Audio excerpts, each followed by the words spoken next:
HRCT chest पे कुछ lung की पैथोलॉजीज हम पढ़ते हैं। ये जो आप देख रहे हैं छोटे छोटे डॉट्स, अगर ये डॉट्स डिसकंटिन्यूस हो जाएंगे और ये लेस देन 2 mm होंगे तो उसको कहते हैं मिलियरी पल्मोनरी नोड्यूल, यानी कि लेस देन 2 mm अगर होंगे, और अगर ये लेस देन 6 mm होंगे तो उसको कहते हैं माइक्रो नोड्यूल। पल्मोनरी लेकिन उसको कहते हैं माइक्रो नोड्यूल। अगर ये 4 mm से लेके 30 mm तक होंगे तो उनको कहते हैं पल्मोनरी नोड्यूल्स। और अगर इनमें कभी कभी हाइपर डेंसिटी आ जाए, ज्यादा, यानी कि बून की जो आप देख रहे हैं बून वाली डेंसिटी, ऐसी डेंसिटी आए तो उसको कहते हैं कैल्सिफाइड पल्मोनरी नोड्यूल।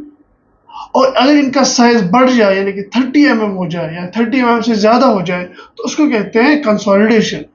और अगर उसमें भी बोन की डेंसिटी आए तो उसको कहते हैं कैल्सिफाइड कंसोलिडेशन। और अगर कंट्रास्ट देने के बाद उसमें एनहांसमेंट हो जाए तो उसको कहते हैं लंग मैस।